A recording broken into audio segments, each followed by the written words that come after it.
봉독해 주신 말씀은 우리들에게 참 많은 것들을 생각하게 하고 그리고 가슴 뭉클하게 하는 그런 의미가 담겨져 있습니다. 우리가 알고 있는 바울의 전도 여행은 3차 여행까지지요. 바울의 3차 여행을 마치고 이제 예루살렘에 도착한 그런 장면이 오늘 우리들에게 보여집니다. 여정이 계속되어졌기에 이렇게 다시 여정을 마치고 예루살렘에 들어온 것이 뭐가 그렇게 특별하겠는가라고 말할 수 있겠지만 그의 인생에 한 번뿐이 없는 그의 일생을 두고 생각해 볼 때 지금 이 예루살렘의 도착이 얼마나 의미 있는 것인지 우리는 말씀을 따라가면서 많은 것을 느낄 수 있을 것입니다. 대략 바울의 연대기가 아주 정확하지는 않지만 지금 이 시점이 주후 57년 혹은 58년쯤으로 보여집니다. 그리고 오순절 즈음에 그가 예루살렘에 도착했을 것으로 거의 그렇게 예상이 됩니다. 그런데 이것이 바울에게 특별한 것은 성경에서 확인할 수 있는 바울의 마지막 예루살렘 방문이 됩니다. 17절과 18절 말씀을 제가 다시 읽어봅니다. 예루살렘에 이르니 형제들이 우리를 기꺼이 영접하거늘 그 이튿날 바울이 우리와 함께 야고보에게로 들어가니 장로들도 다 있더라. 바울 일행이 예루살렘 교회의 형제들에게 환영을 받았다라고 밝히고 있죠. 환영이 그냥 밋밋한 환영이 아니라 기꺼이 영접하니라고 그렇게 말하고 있습니다. 약 5년 만에 돌아온 예루살렘으로 복귀였습니다. 그러한 사도에게 또한 사도의 일행에게 이렇게 환영과 영접을 하는 것은 너무나 당연한 것이겠죠. 그리고 마땅히 그러해야 할 것입니다. 그리고 그 다음 날 바울의 일행이 야고보와 장로들을 만났다라고 말하고 있습니다. 아무래도 예루살렘 교회의 지도자들이겠죠. 기둥 같은 사도들이라면 우리가 너무나도 잘 알고 있는 베드로와 요한과 야고보이죠. 그런데 지금 베드로와 요한은 언급이 없습니다. 야고보만 나타나고 있습니다. 그러니 여기서 잠시 베드로와 요한을 좀 생각해 볼 필요가 있겠습니다. 어디에 있을까 생각해 볼 필요가 있지요. 아마 요한은 벌써 빌립의 사마리아 전도 당시에 성령의 사역을 확인하고 또 그들에게 성령의 사역에 대해서 다시 성서적인 재점검을 위해 베드로와 요한이 함께 사마리아를 방문했던 그때 이후로 요한의 언급은 나타나고 있지 않습니다. 베드로와 요한과 그 일행들이 그때까지 아마 살아 있었겠지요. 아마도 베드로는 지금까지 아마 살아 있지 않았을까 싶습니다. 다른 사도들은 더욱 확장되어져 가는 그런 선교의 책임으로 여러 곳으로 흩어졌다라고 볼 수 있습니다. 분명히 지금 생존하고 있지만 온 열방으로 뻗어가는 주님의 복음과 교회의 확장과 함께 베드로와 요한도 그 어느 지점 속에서 정말 생명을 다해 복음에 협력하고 있는 것이겠지요. 오순절 마가의 다락방에서 일어났던 성령 강림이 시작되어진 교회의 역사의 시작, 그것으로부터 지금 약 24년에서 25년이 흘러가고 있습니다. 제가 전도사로 처음 시작되고 지금 이제 21년째 지나가고 있으니 그것보다 좀 더 오래됐다라고 말할 수 있지요. 그러니 지금 이 시간은 사실상 어떻게 보면 굉장히 짧은 시간이기도 합니다. 그러는 상황 속에서 정말 기둥 같은 주님과 함께했던 베드로와 요한이 우리의 눈앞에서 잘 보이지가 않는 것이 무척 서운하고 또 그립습니다. 주께서 십자가에서 부탁했죠. 내 어머니시라. 요한은 분명히 어머니 마리아를 항상 모시고 다녔을 것입니다.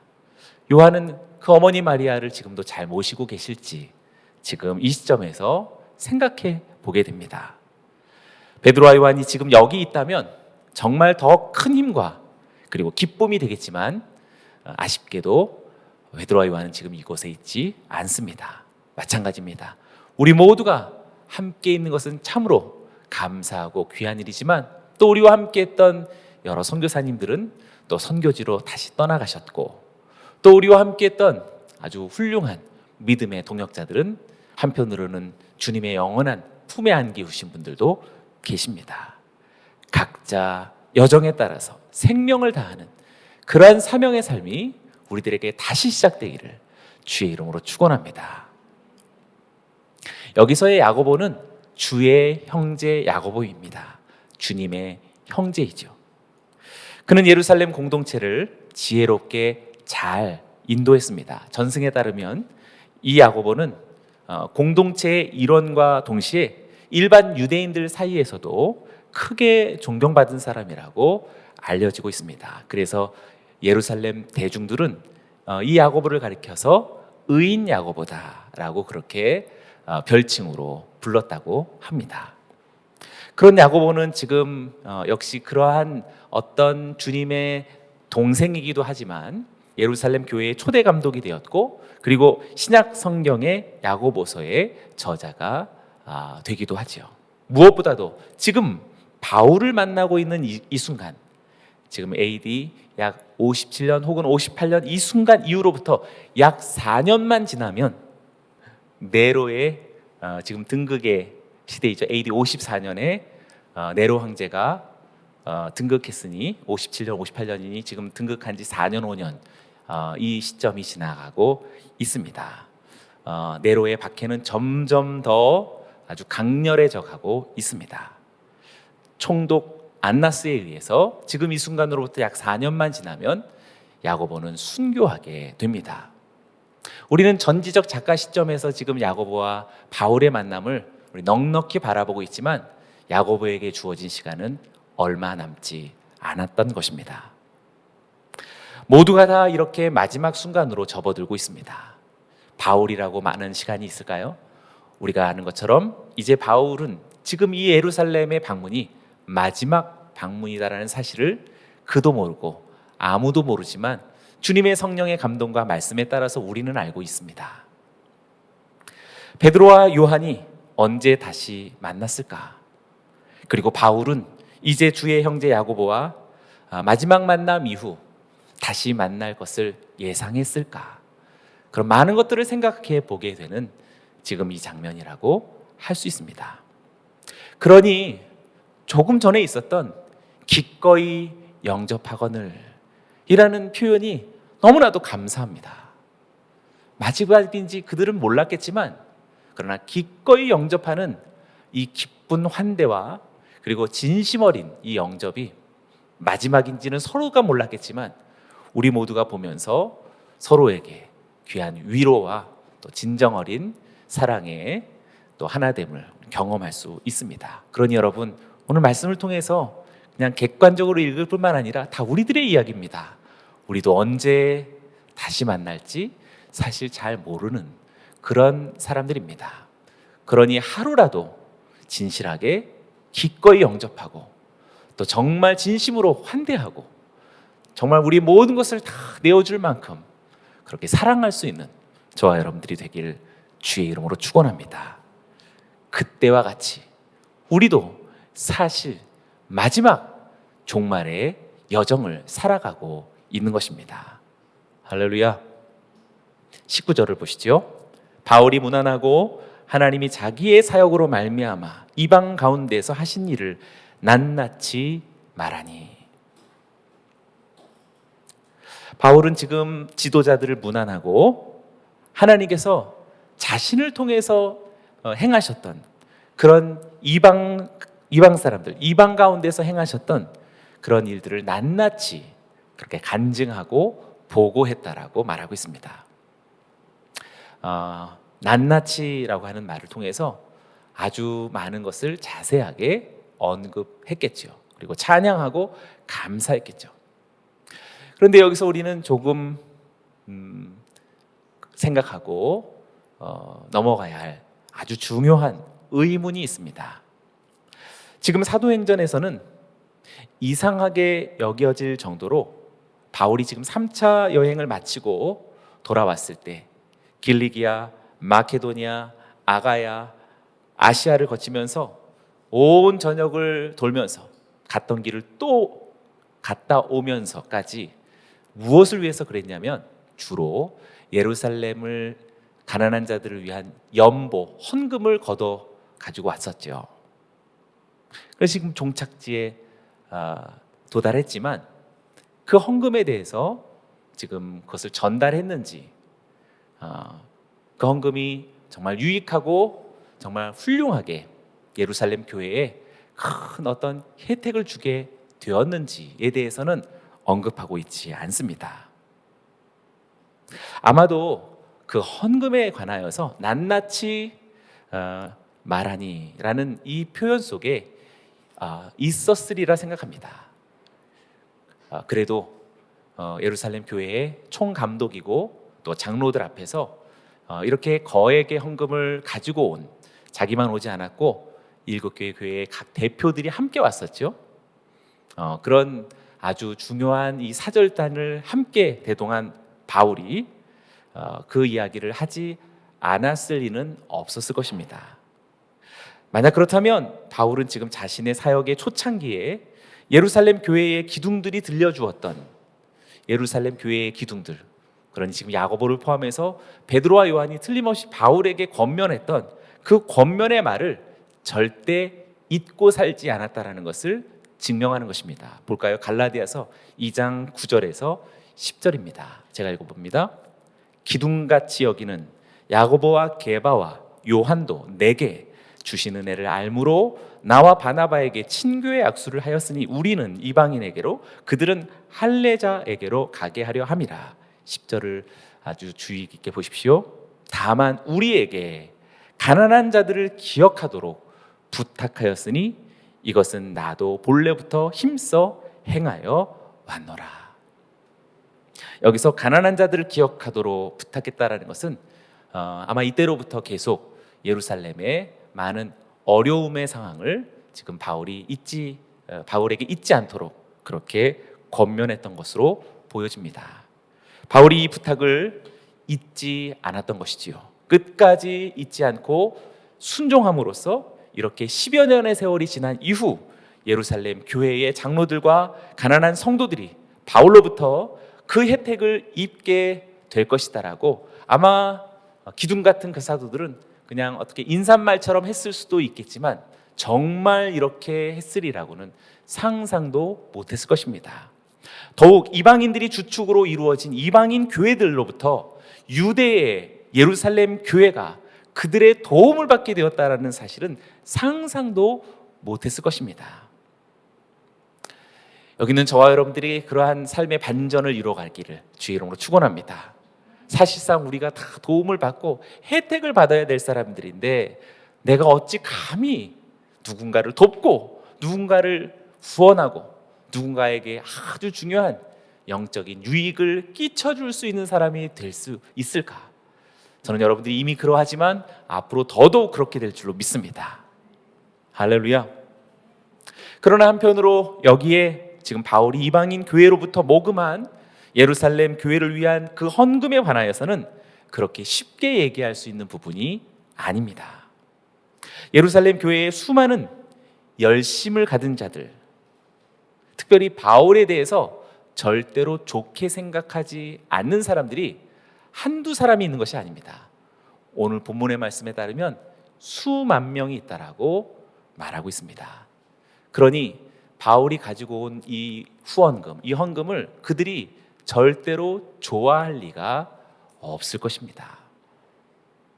우리는 그냥 헌금하니까 정말 왜 이런 걸 다 이렇게 감사합니다 그러지만 그렇지 않습니다. 그리고 AD 54년 네로가 등극한 이후 점점 더 압제되어지는 유대 사회는 더 강하게 결집하면서 유대 민족주의가 더 심화됩니다. 유대 민족주의가 심화된다라는 이야기는 우리가 오늘날 경험하는 것처럼 극단적 보수주의가 강해진다라는 것이죠. 극단적 보수주의는 항상 폭력을 가지고 옵니다. 그러니 열심당원들은 항상 칼을 갖고 다니죠. 그리고 반대편에서 따르면 테러리스트가 되는 것입니다. 유대 민족주의자들은 그렇게 서슴지 않고 폭력을 가하기 시작하고 그리고 네로 이후에 결국에 집권자들은 이제 유대 사회를 강하게 억압하기 시작합니다. 그러면서 AD 66년에 유대 전쟁이 일어나는 것입니다. 그리고 AD 70년에는 결국 예루살렘이 돌 위에 돌 하나도 남지 않고 완전히 무너져 내리고 유대 이스라엘은 지도상에서 사라지게 되는 것입니다. 지금 그러한 시점이 눈앞에 가까이 온 그런 시점 속에서의 지금 바울의 예루살렘 방문이라고 말할 수 있는 것입니다.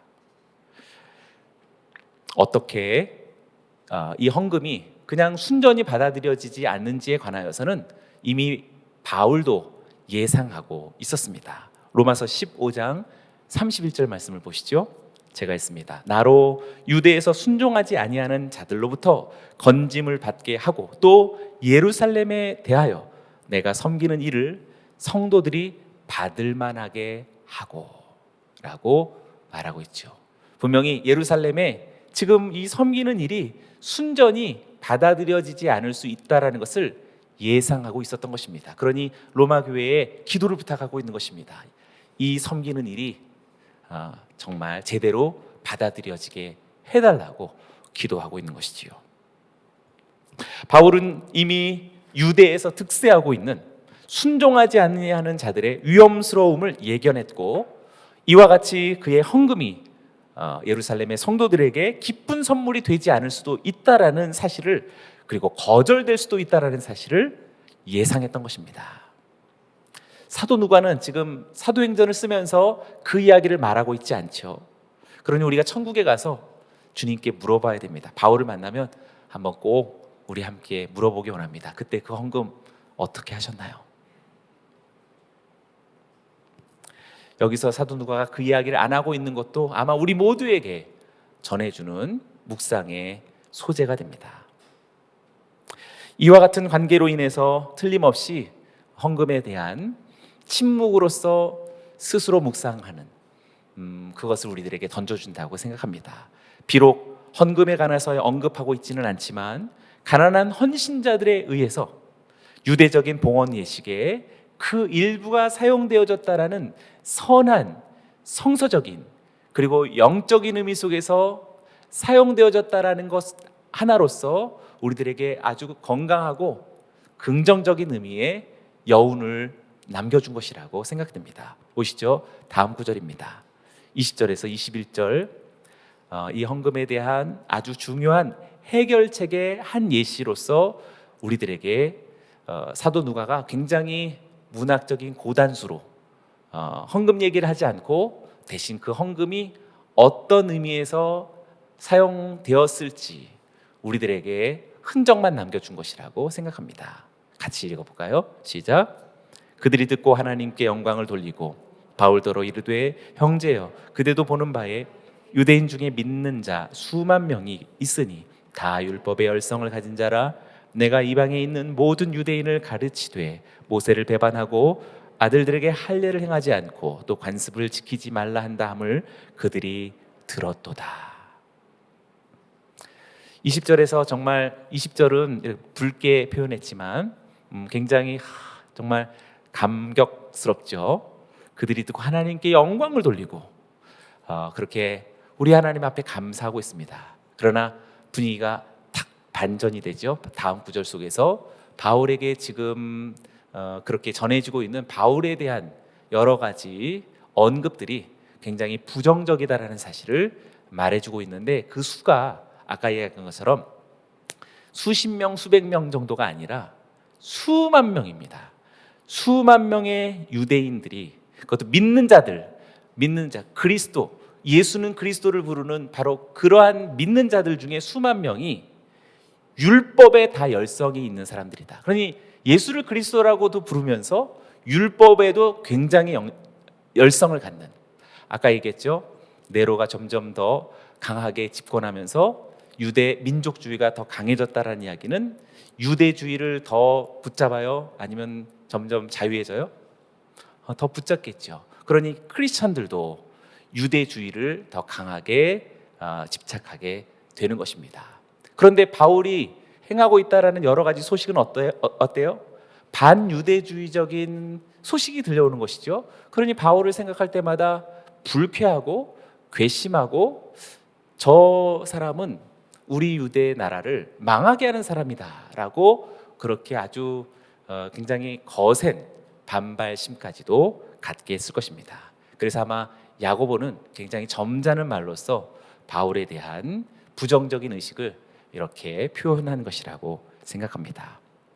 바울이 지금 여러 이방 교회들의 대표자들과 함께 그렇게 예물을 가지고 온 살아있는 증인들로서 이방인들과 함께 왔음에도 불구하고, 그리고 그들이 가져온 이 헌신의 예물은 그들이 받은 하나님의 은혜가 단지 말뿐만이 아니라 자신들의 모든 삶을 다 변화시킬 만큼 강력했다라는 그 증거로서 수많은 교회들이 가져왔던 대표자들과 함께 온 그런 예물이었지만, 야고보와 장로들은 지금 이방인들에게 나타난 그런 하나님의 놀라운 은혜에 대해서 감사하고 영광을 돌리지만, 또 한편으로서는 그것이 받아들여지지 않을 지금의 현실을 이야기하고 있는 것입니다.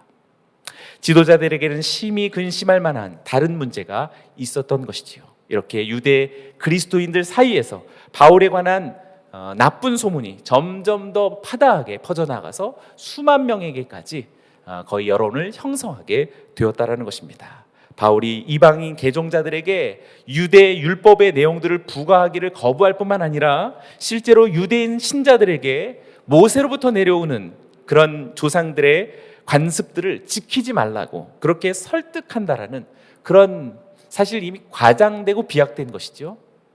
심지어 바울 자신이 유대인들의 아들들에게까지 할례를 행하지 말라라고 그렇게 강하게, 물론 할례에 대한 의무감을 부여하지 않았지만 지금 할례를 하지 말라라는 것과는 다른데, 마음에 이미 부정적인 마음을 가진 사람은 그거나 라고 그렇게 얘기하면서 폄하했을 것입니다.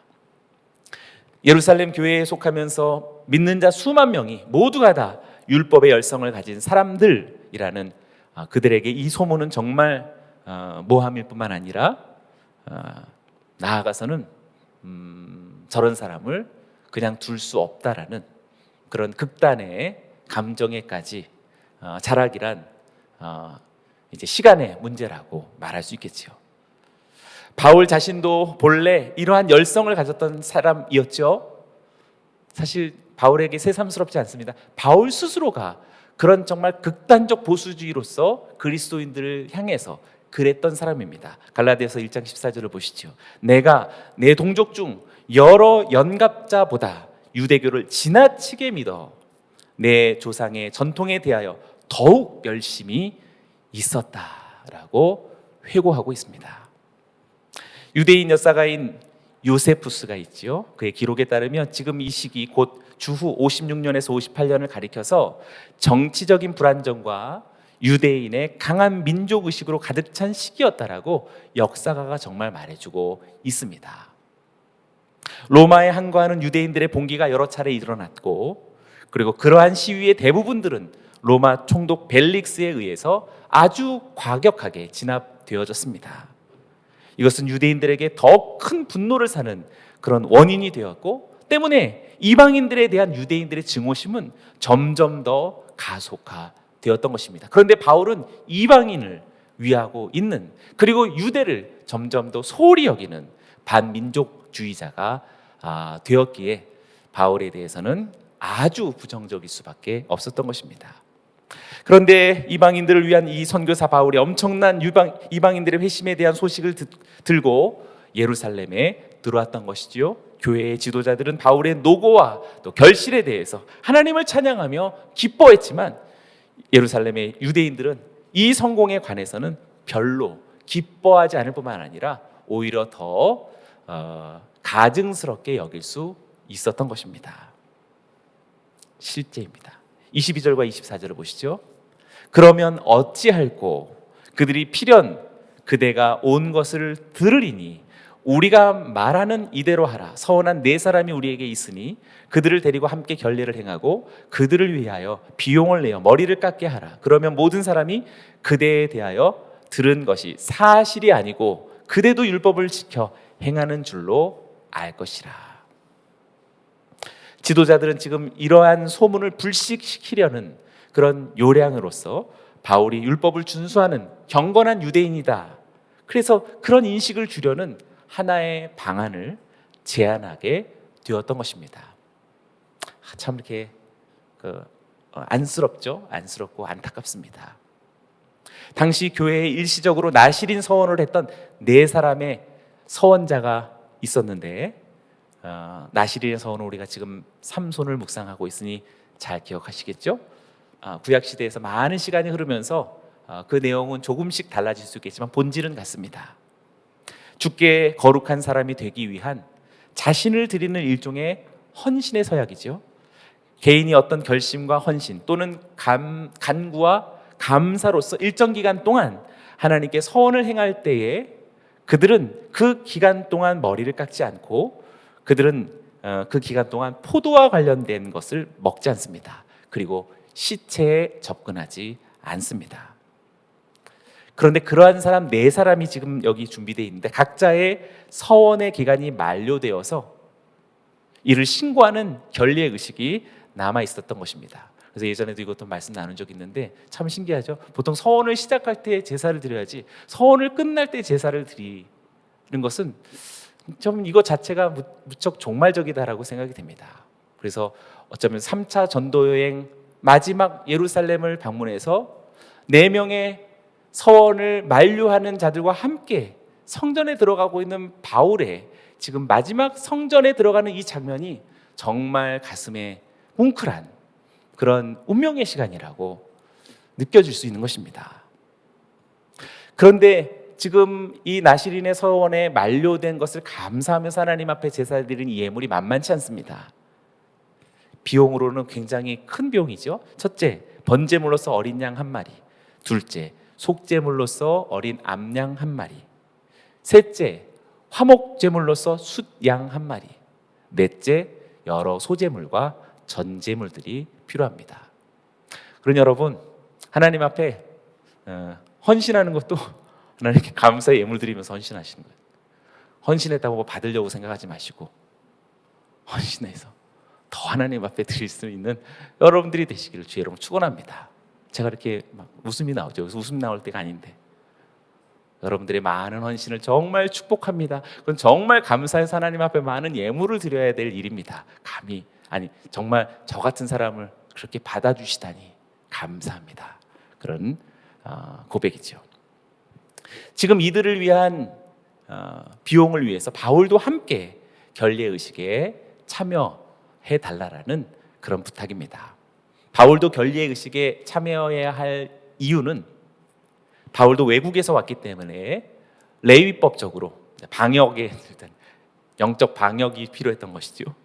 부정하다고 여겼던 것입니다. 그래서 신고한 날로부터 3일째 되는 날과 그리고 7일째 되어지는 날 죄 씻음에 물을 뿌림으로써 이루어지게 되는 것이죠. 그렇게 예배했던 것입니다. 25절을 읽어봅니다. 주를 믿는 이방인에게는 우리가 우상의 제물과 피와 목매어 죽인 것과 음행을 피할 것을 결의하고 편지하였느니라 하니.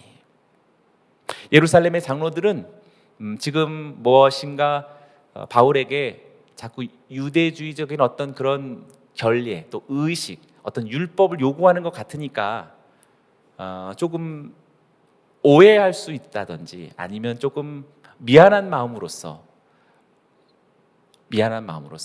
지금 사도회의에서 결정했던 이방인들에게 율법의 요구를 부과하는 일을 하지 않는다라는 자신들의 분명한 어떤 기준을 이야기했던 것이죠. 우상의 제물 피와 목매어 죽인 것과 음행을 피할 것을 결의하고 편지하였느니라 라는 이 분명한 원칙은 지금 준수하고 있음을 지금 사도들이 또 장로들이 이야기하고 있는 것입니다. 감사한 것이죠. 이방인들에게도 율법을 부과하지 않는다라는 것과 유대인들에게도 율법을 경시하지 않는다라는 것을 이로 인해서 밝혀주자라고 하는 그런 마음에서였던 것입니다. 26절을 봅니다. 바울이 이 사람들을 데리고 이튿날 그들과 함께 결례를 행하고 성전에 들어가서 각 사람을 위하여 제사 드릴 때까지의 결례 기간이 만료된 것을 신고하니라. 바울이 지금 야고보와 장로들의 제안에 동의하고 4명의 나시린과 함께 성전에 들어갑니다. 지금 붉게 이렇게 표현했죠. 성전에 들어가서.